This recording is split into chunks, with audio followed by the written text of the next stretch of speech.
Oh, ini yang tidak jadi. Ini dibuang. Maksudnya sudah. Nah, tak pikir sudah ada tadi. Nah, saya ulang sekali lagi, Bapak Ibu, jangan sampai dijagani ya olahraga, kemudian maskernya dipakai. Nah, saya tidak duga sama sekali kalau saya ini kena. Karena apa? Wong cuman duduk sebelahan sama Yuda. Ya. Yudanya tidak apa-apa. Wong dia masih muda, fisiknya kuat. Ya dia sama. Gitu. Kalau saya telusur, yang kena pertama kali Yedi. Gitu. Yedi kena, dia kuat, tidak apa-apa. Ya, kena ke Yuda di nyam-nyam itu malamnya sudah telepon sama maminya. Ngomong gini, Mami kayaknya aku kena ini. Oh, gak bisa bau, gak bisa ya saya pikir tidak apa-apa kok, saya masih seger buger saudaraku, tidak terjadi apa-apa. Dan pulang kira-kira jam 8-9 dia duduk di sebelah saya. Tidak sampai 10 menit saudaraku. Besok pagi bangun saya ngomong sama Bu Gembala, waduh ini kayak aku kena, awakku kok kayak dilolosi. Tulang-tulang saya ini kayak sakit, cenut-cenut gitu saudara. Itu hari pertama. Kemudian yang berat gini saudaraku, yang berat saya ceritakan aja, yang berat gini. Saya ini kalau mau jalan gini, ya saudaraku, ini tidak lurus gini. Ya, jadi kontrolnya nih, jalannya lurus bisa belok sana saudaraku. Ya, tahu-tahu jatuh aja, gitu, jatuh kayak bola, gelundung gitu. Di kamar mandi kecaker. Saya sampai bingung loh, awakku kepiye kok nggak bisa dikendalikan. Jatuh 2 kali saya saudaraku. Di kamar mandi jatuh sekali, di lorong itu jatuh sekali. Yang di kamar mandi ketahuan Bu Gembala, ya yang di lorong nggak ketahuan, udah melekar gitu aja. Makan waktu lama untuk bisa bangkit. Ya, saudaraku, itu cirinya. Yang ketiga, saudaraku, ya di samping disorientasi, itu hari kedua saya tidak bisa nelen. Tidak bisa nelen. Kalau mau nelen batuk, nolak, saudara. Sini saya sakit setengah mati. Saya sampai ngomong ke Tuhan, waduh Tuhan, iki nek ora kowe, aku ini pasti sudah mati. Dan yang heran saudaraku, hari kedua itu saya jatuh, ya. Setelah saya jatuh saya bangkit. Loh, badan saya ini kuat loh, tidak apa-apa loh. Tapi kok pengennya jatuh, itu kan aneh. Ya saudaraku, badan saya ini kuat tapi kok kepengennya jatuh. Jadi tidak terkontrol. Nah, ini saudaraku kelebihannya. Saya hidup bergantung kepada Tuhan, maka saudaraku semuanya ini cuman kayak alat. Ya. Saudara tahu orang yang di rumah sakit itu, kenapa dia tidak bisa buang slemnya itu, apa namanya, dahak. Kenapa tidak bisa? Karena dahaknya itu lengket. Saudaraku. Tapi saya tidak. Saya ngalami cuma gini 2-3 jam, kemudian saudaraku di tenggorokan saya ini ada kayak ya semacam kayak sesuatu yang nahan gitu. Kemudian saya pergi ke kamar mandi, saya nunduk, batuk sekali. Ya, kemudian dahak itu keluar sebanyak-banyaknya. Itu setiap 2 jam, 3 jam sekali. Jadi tidak bisa tidur. Saya ini cuma sebagai alat aja, tapi saya tidak kerasa sakit, saya tidak ngerasakan apa-apa, enggak, saudara. Ya, sampai hari ini, saya mengalami kemenangan yang luar biasa. Makanya saya pesan Bapak Ibu jangan sampai lepas masker. Amin. Halo, saya pesan cuma ini. Ya, masker ini penting sekali. Itu kira-kira yang terjadi. Jadi kalau saudara tanya,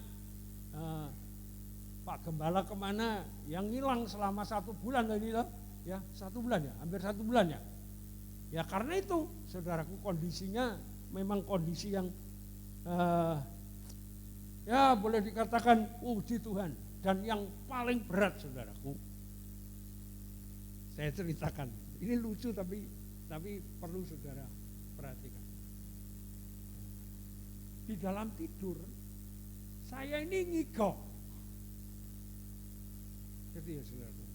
Saya ngomong sama Bu Gembala, wah berarti aku memang kurang gizi. Iya, mami saya itu dulu sebelum meninggal gitu. Ya karena tidak mau makan, tidak mau minum, kurang gizi. Karena saya sudah jalanin puasa 1,5 bulan, kemudian jatuh sakit. Ya saudaraku, makanya selagi Anda bisa makan, makan sebanyak-banyaknya. Amin. Ya, supaya tubuhnya ini kuat. Ngigo saudaraku. Nah di dalam ngigo ini kelihatannya gini, Bu Gembala sih bingung. Ya, ternyata bahasa manusianya tidak keluar. Jadi mungkin berbahasa roh. Ya, itu ngomongnya perasaan saya tahu benar. Saya ini ngomong-ngomong dengan seseorang, saya jawab. Ngerti? Saya jawab dengan bahasa yang jelas. Tapi yang keluar dari mulut saya itu apa saudaraku? Gelemeng. Saudaraku, sampai separah itu. Tapi semuanya itu tuh saya rasakan happy-happy saja. Tidak ada sesuatu yang berat. Bu Gembala sampai khawatir gini. Bapak ke rumah sakit atau Bobi? Wah, kenapa lu rumah sakit? Ya toh? Di rumah sakit kalau mau mati ya mati, di rumah ya mati kan? Sama kan? Yang mending mati di rumah, saya bilang gitu. Nah saudaraku, orang yang bergantung kepada Tuhan itu tidak pernah dikecewakan. Amin. Ada kekuatan yang baru, ada yang senantiasa terus dari hari ke hari. Nah, saya punya kebiasaan yang berubah apa saudaraku? Ini kebiasaan yang baru kali ini saya temukan. Setiap pagi saya ini makannya jadi Pak Andi yang paling gak suka bubur pendem itu tiap hari saudara. Ya, makannya cuma bubur pendem, bubur tumpang itu kalau pagi. Saya sampai heran. Wong aku biyen ora pernah kepikir bubur itu tuh jarang sekali. Sekarang kebiasaannya berubah jadi kayak gitu. Dan yang terakhir saudaraku, apa yang terjadi? Maaf, saya katakan ini maaf. Geragasnya minta ampun. Ya, ini masa pemulihan buat saya. Apa pokoknya tuh pengennya tuh makan aja. Wah ini gawat ini kalau tidak dihentikan dengan puasa bisa meledak. Nah ini kira-kira saudaraku sedikit sharing. Saya berharap Bapak Ibu jangan sampai kena COVID. Amin. Ya kenapa mereka banyak yang mati karena apa? Slamnya tidak bisa keluar. Gitu. Itu tuh lengket dan jumlahnya tuh banyak. Ya, ini oke. Sekarang saya mau nyampaikan ini, bagaimana toh apa sebenarnya peristiwa yang besar dari beberapa waktu yang saya sampaikan. Mestinya saya nyampaikan kan minggu yang lalu karena badannya ini rasanya tuh ngambang gitu loh, kayak kayak enggak napak gitu loh. Ya, ini yang pengen saya bagikan. Nah, saya hanya menggarisbawahi pada pagi hari ini dengan beberapa hal. Mari kita buka peristiwa besar yang terjadi lewat kesatuan. Itu tuh yang membawa dampak yang luas. Dan saya katakan sekali lagi, gereja perlu memperhatikan apa yang saya sampaikan ini. Saya tadi sudah ngomong sama Pak David. Ini sebenarnya yang harus diulang-ulang di gereja kita. Ini yang seharusnya diingatkan kepada gereja Tuhan di mana-mana. Karena ini sebenarnya inti dari seluruh peristiwa besar yang terjadi di dalam Alkitab. Peristiwa yang besar yang terakhir terjadi di muka bumi ini apa?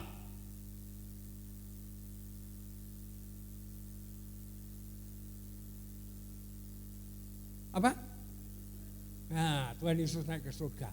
Ya, masih kurang satu strip. Apa, saudara? Ini peristiwa besar. Makanya gereja perlu mengingat-ingat, gereja perlu melihat, gereja perlu merasakan bahwa ini peristiwa yang dahsyat yang ada di muka bumi ini. Yaitu apa, saudaraku? Roh Kudus turun. Bapak Ibu perlu perhatikan, peristiwa besar ini tidak diduga-duga, tidak dinyana-nyana, sampai hari ini kegerakan yang besar itu tidak bisa dibendung. Apa itu? Peristiwa pencurahan Roh Kudus. Amin. Apa yang kurang di gereja kita? Kita kurang mengulang-ulang. Mestinya diingatkan terus. Siapa yang belum penuh Roh Kudus? Ya, peristiwa besar, Anda akan mengalami pencurahan Roh Kudus yang tidak pernah dimiliki oleh siapapun juga kecuali orang percaya. Bapak Ibu yang dikasihi Tuhan, perhatikan baik-baik. Peristiwa besar ini perlu diulang-ulang, perlu diingat. Awal terjadinya kegerakan yang besar di seluruh Alkitab itu ada di Kisah Rasul. Bapak Ibu sadar enggak? Setelah kepenuhan Roh Kudus, kemudian gereja mulai beribadah. Tidak ada kepenuhan Roh Kudus yang berikutnya. Padahal di dalam Alkitab diajarkan ketika jemaat susah, mereka berseru, maka Roh Kudus turun. Itu yang hebat. Makanya peristiwa ini jangan dianggap main-main. Kita perlu minta kepada Tuhan ada kedahsyatan yang lebih besar lagi, lebih besar lagi, lebih besar lagi. Ini peristiwanya ada di Kisah Rasul. Dan peristiwa itu apa, saudaraku? Itu peristiwa penutup. Makanya saya katakan, saya pengen menggarisbawahi bahwa pencurahan Roh Kudus dengan dahsyat itu kunci dari kegerakan yang besar yang ada di muka bumi. Catat baik-baik, saudaraku. Nah, terima kasih. Nah ini saudaraku. Jadi kalau Anda belajar ya dari seluruh Alkitab Perjanjian Lama, itu tuh cuman individu saja. Musa, siapa? Abraham, Daud, Salomo, itu individu. Tetapi peristiwa besar yang ada di Kisah Rasul itu tuh mencatatkan setiap anak manusia itu akan dipenuhi dengan Roh Kudus. Amin. Tidak berhenti sampai hanya kepenuhan Roh Kudus, saudaraku. Ternyata ini perlu diulang-ulang. Gereja perlu mengulang-ulang. Saya katakan kepada Anda semuanya. Banyak orang yang penuh Roh Kudus kemudian berhenti. Itu salah. Saya katakan sekali lagi, Anda kalau penuh Roh Kudus, kita ini perlu melangkah lebih lanjut. Saya tadi ngomong sama ibu-ibu, kamu mulai ibu-ibu mulai nyembahnya tuh ditata. Mulai nyembahnya itu tuh dipelajari supaya iramanya tuh enak. Jangan nyembah Tuhan cuman rara atau sandal itu sampai dibuat buat cacian, buat gereja sesat. Apa nyembah kayak ngono. Misalnya gitu. Karena apa? Kita tidak memperbesar kapasitas kita tidak mengingat bahwa kepenuhan Roh Kudus itu akan membawa hidup kita jauh lebih dalam lagi. Itu. Ciri-cirinya apa, saudaraku, yang paling gampang? Anda kalau kepenuhan Roh Kudus dan Anda ngejar terus, Ya, itu yang paling gampang. Anda itu tidak mudah menyerah. Makanya diperhatikan sungguh-sungguh ini, saudara. Jadi peristiwa besar yang ada di dalam Alkitab, nanti baca sendiri. Ya, daripada saya buka-buka. Ya. Anda akan menemukan. Jadi orang yang belum penuh Roh Kudus, minta, rindu. Supaya apa? Setelah kepenuhan Roh Kudus, Anda akan mulai melihat ada karya Allah yang luar biasa terjadi karena Tuhan sendiri yang bekerja. Lewat apa, saudara? Nubuatan yang seperti disampaikan oleh David minggu yang lalu tentang senolali, glosolali. Kemudian Anda akan melihat ada nubuatan yang besar terjadi. Orang Samaria, Kreta, orang mana-mana kumpul, orang Arab mendengarkan nubuatan Tuhan. Besar. Kemudian saudaraku yang lebih besar lagi, terjadi pencurahan Roh Kudus luar biasa. Setiap orang dipakai oleh Tuhan, menumpangkan tangan atas orang sakit sembuh. Benar kan? Ya, kemudian Petrus berjalan, bayangannya bisa menyembuhkan orang sakit.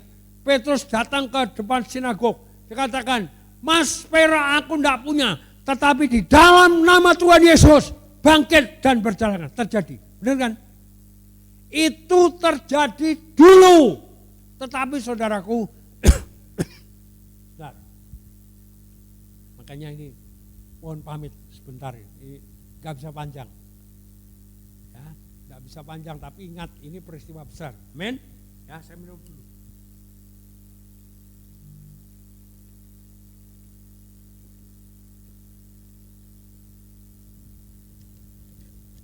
Karena apa kok perlu minum? Tekornya gini, sudah. Apa? Keringat itu ngalir terus. Ya, tadi jam 2 malam saya bangun ganti kaos ganti, saudaraku. Ya karena mau kebes. Ya kaosnya ini apa?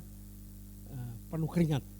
Nah saya lanjutkan, saudaraku. Jadi yang tidak bisa dibendung lagi, yang lebih besar lagi, apa, saudaraku? Setiap orang kepenuhan Roh Kudus. Amin. Makanya kumpulan dari kebersamaan ini, ya kumpulan dari kesatuan ini, kumpulan dari kesehatian ini, keseiaan sekata, seia sekata. Ini saudaraku akan memunculkan apa? The power of unity. Gitu, tapi sadari dulu bahwa setiap individu yang terlibat di gereja ini perlu tahu, perlu melihat, perlu merasakan bahwa ini sebenarnya yang dikehendaki oleh Tuhan. Amin. Makanya mulai sekarang dari kita sendiri. Apa yang kurang? Ini perlu diskusikan lewat apa? KPK, lewat apa? Kelompok ibu-ibu.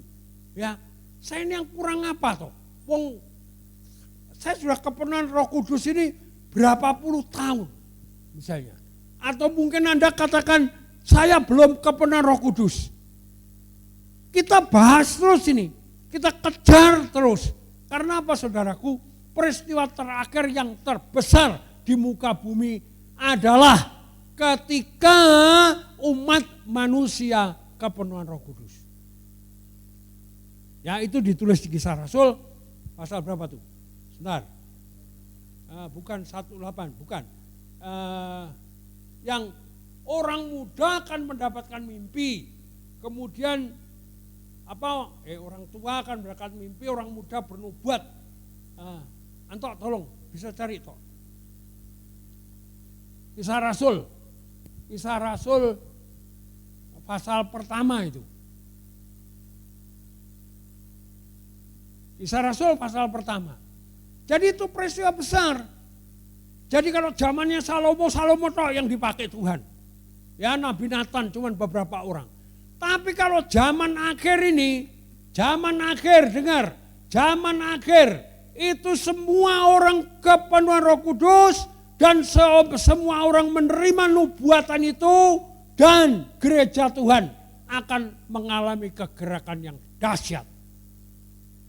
Ini yang pengen saya sampaikan saudaraku, ada pesan khusus yang saya terima ketika saya ini mulai merenung saudaraku. Waduh Tuhan, gereja kok berhenti semua. Gereja kok enggak ada apa-apanya. Gereja kok serang COVID habis-habisan. Ya kok kayaknya kita ini enggak berbuat sesuatu. Tapi Tuhan ingatkan, ingat anakku bahwa peristiwa besar yang terjadi pada masa yang terakhir ini adalah kegerakan besar Roh Kudus. Amin. Tentunya ini diiringi dengan apa? Unity, the power of unity. Itu dimulai dari kegerakan besar ini. Amin. Nah, akan terjadi pada hari terakhir. Demikian firman Tuhan Allah, bahwa aku akan mencurahkan apa? Apa? Rohnya siapa? Ya, itu saudaraku yang perlu digarisbawahi. Yakini, percayai bahwa Roh Kudus, rohnya Tuhan sendiri, itu yang akan turun untuk membuat yang kecil jadi besar, yang tidak adanya menjadi ada, dan yang tidak kelihatan sekarang menjadi kelihatan. Itu 1 Korintus 2 ayat 9 tergenapi. Itu rohnya Tuhan sendiri. Makanya jangan berhenti. Sekarang ini mulai ibadah apapun juga minta Tuhan curahkan kegerakan yang besar.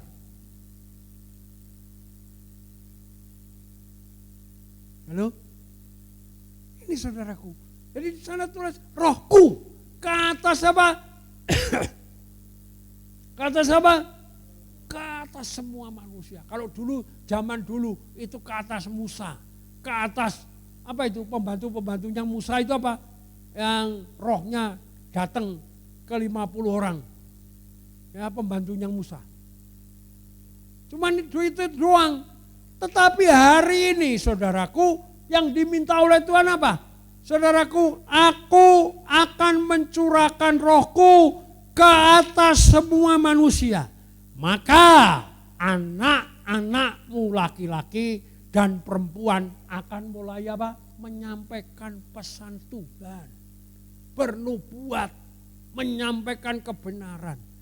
Nah gereja kita ini piro sing bernubuat. Berarti kan ada sesuatu yang kurang toh? Halo? Ada sesuatu yang kurang. Di sana katakan anakmu laki-laki dan perempuan akan bernubuat. Ingat baik-baik bahwa peristiwa di gereja Tuhan itu perlu diulang-ulang dengan pengalaman besar Tuhan Roh Kudus. Setuju? Halo? Supaya gereja excited, supaya gereja ini bergairah, supaya gereja ini apa? Menuju kepada tujuan yang benar. Nah, katakan saudaraku, dan teruna-terunamu akan mendapatkan penglihatan-penglihatan. Ya, taruna-taruna. Situ, teruna-teruna lagi sak piro ukuran. Sak Kesia itu teruna. Muda remaja, ya Kesia. Ya, itu harusnya Kesia sudah dapat penglihatan-penglihatan. Loh iya, gereja mengabaikan ini saudaraku. Sehingga apa yang terjadi? Gereja cuma muter-muter, gak karu-karuan, mempertanyakan saya ini siapa, gitu. Ya, katakan siapakah aku ini Tuhan? Mah takon be Tuhan, gitu. Nah ini saudaraku, hari-hari ini yang kurang, yang mulai pudar di gereja adalah peristiwa besar Roh Kudus. Dan orang-orang tua akan mendapatkan mimpi. Pak Arman turu ngimpi. Ya saudaraku, mangan ngimpi. Mangan kok ngimpi ya misalnya. Pak Arman misalnya, Pak Sigit. Ya kayak saya ini yang tua-tua bleksek. Ya orang bleksek ngoronda dapat mimpi. Ada sesuatu yang besar yang perlu disampaikan bahwa gereja Tuhan itu benar-benar membuat terobosan besar. Yang saya diingatkan kemarin oleh Tuhan, ya jam 2 malam sambil ganti kaos, sampaikan, jangan pernah dilupakan peristiwa besar yang namanya Kisah Rasul. Itu peristiwa benar-benar besar dan tidak bisa dibendung, sampai iblis pun bingung. Karena apa saudaraku? Ya, hari ini orang muda bertobat, tumpang tangan kebenaran kudus. Kebenaran kudus. Cuman akhirnya jadi berhenti ke sana. Tapi gereja perlu mengajarkan bahwa ada peristiwa yang sangat dahsyat yang tidak bisa dibendung oleh siapapun juga. Termasuk iblis tidak bisa bendung kalau gereja mengulang peristiwa besar yang ada di Kisah Rasul. Amin. Itu diperlukan unity di antara kita. Diperlukan kesatuan seia sekata. Diperlukan kebersamaan untuk mencari kebenaran, kedahsyatan firman Allah. Saudaraku yang dikasihi Tuhan, saya rasa cukup pesan ini sampai ke Anda. Ya, garis bawahi bahwa jangan kemana-mana. Tuhan katakan ada peristiwa besar akan terjadi di muka bumi ketika kita mengingat peristiwa besar. Ya, lotengnya di Yerusalem sana saudaraku, itu usianya udah 2000 tahun lebih, tapi masih kokoh. Lotengnya masih bagus, lantainya masih bagus. Itu pertama kali peristiwa besar itu terjadi. Sampai hari ini masih dikunjungi, kita masih bisa naik lihat ke sana kemari. Saudara, ini peristiwa besar. Ingat, ini tidak bisa dibendung, setan pun bingung. Hari ini dia tidak bisa. Cuman ngarahkannya apa? Menunda waktu. Anda ini ditunda dikurung, gereja ditunda dikurung, penuh Roh Kudus ban, ya, wes penuh Roh Kudus ban, nyanyi-nyanyi berhenti sampai di situ saja, gitu. Bahasa roh berhenti sampai rara-rara toh, wes misalnya gitu. Padahal firman Tuhan ngajarkan saudaraku, Kisah Rasul 1:8, kemudian diulang lagi di Kisah Rasul 4. Coba Kisah Rasul 4. Urung sitobar. Ya, ini saking semangatnya tidak jadi selesai. Sebentar. Kisah Rasul 4. Ya, Kisah Rasul 2 ini terjadi janji firman Tuhan. Kisah Rasul 1:8 itu peristiwa terjadi di atas loteng. Kemudian dilanjutkan lagi saudaraku karena mereka gentar, mereka takut. Dilanjutkan di Kisah Rasul 4. Anto. Ayat terakhir.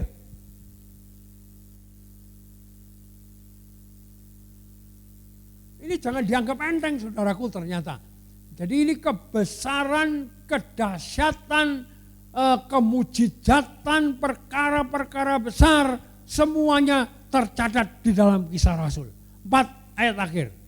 Kisah Rasul 4.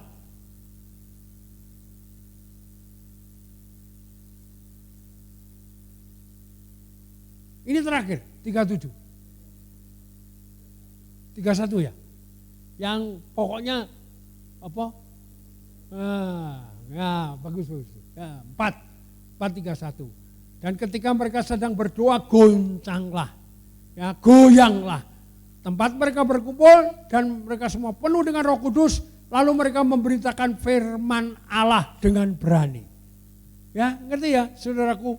Pertama berani enggak? Berani. Mereka mulai berkhotbah, Petrus mulai berkhotbah. Kemudian tekan, akhirnya mulai kehilangan, goncang. Sembahyang lagi, berdoa lagi, minta peneguhan. Terjadilah peristiwa. Dan setelah itu saudaraku, langsung seluruh negeri mereka mengalami Tuhan yang luar biasa. Ini kira-kira pesannya saudaraku. Jadi Tuhan minta ini diulang-ulang. Yo, kita minta, ngulang lagi. Terjadi peristiwa besar. Maka saudaraku, kesatuan orang-orang percaya ini ternyata menjadi bom yang besar. Bukan bom lagi, ini sudah bom atom. Ya, di seluruh muka. Cuman hambatan yang paling besar, saudara perlu catat, apa itu? Anda akan dihambat dengan cara-cara apa? Dininabobokan. Pokoknya kalau ada peristiwa yang terjadi, misalnya, wes keponakan Roh Kudus jembato, diluk, wis bar. Gereja mulai diam. Ya, apalagi sebentar. Wis gak apa-apa lah. Kalau titik-titik gitu enggak apa-apa lah. Kalau dikit-dikit enggak apa-apa. Setan senang aja, Saudara. Itu caranya menghambat. Oleh karena itu gereja tidak boleh berhenti. Yang seperti saya katakan, teruna-teruna, kesia, siapa itu mulai penglihatan. Dapat penglihatan. Amin. Diasah. Ada peristiwa terbesar yang akan terjadi kemudian. Amin. Halo. Setuju?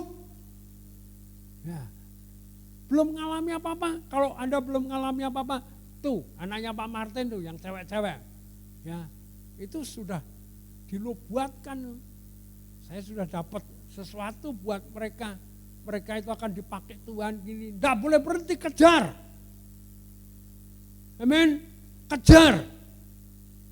Sehingga kadang-kadang kesatuan di dalam rumah itu tuh akan memunculkan sesuatu yang dahsyat di rumah tok. Pak Sigit, Bu Sigit, wis renek anake saya wong loro tok. Ya, pembantunya satu ya. Ada pembantu enggak? Enggak ada. Ya wis kowe wong loro sembayang, ya. Kesatuannya tuh memunculkan sesuatu yang dahsyat. Amin.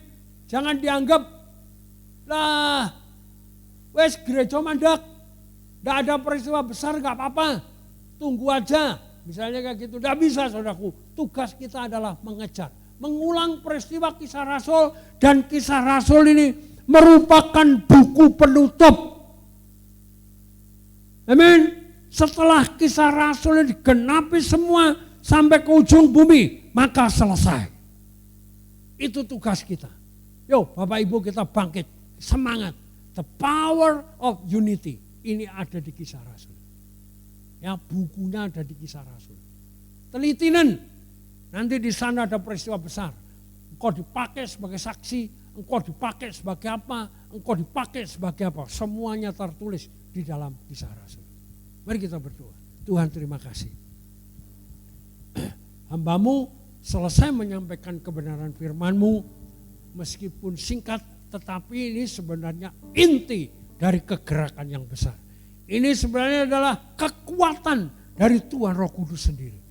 Ya, sebagaimana Engkau menjawab apa yang menjadi kerinduan hamba-Mu untuk mencari Tuhan, apa yang mesti dilakukan gereja pada masa yang terakhir. Engkau menjawab secara langsung. Terima kasih. Kami mengucap syukur pada pagi siang hari ini. Saya undang bangkit berdiri. Mari kita akhiri persekutuan kita bersama-sama pada pagi hari ini. Hanya di dalam kuasanya yang besar dan demonstrasi kuasanya yang dahsyat. Siapapun engkau, firman Tuhan mengatakan bahwa Roh Tuhan akan dicurahkan kepada orang-orang yang percaya kepadanya. Inilah saatnya. Roh itu bukan berhenti sampai pada satu titik, melainkan terus berkembang, menjadi besar, menjadi kekuatan yang tidak bisa tertandingi, yaitu kekuatan Tuhan Roh Kudus. Terima kasih Bapa. Kami mengucap syukur. Angkat tanganmu, terima berkat dari ketiganya yang esa. Bapa yang dahsyat, Tuhan Yesus yang dahsyat, Tuhan Roh Kudus yang hadir di muka bumi ini, yang menyertai kita semuanya, maha dahsyat, memberkati engkau pada pagi hari ini. Di dalam nama Tuhan Yesus, mari yang percaya kita akhiri bersama-sama dengan berkata, amin. Ya, selamat pulang, Tuhan memberkati.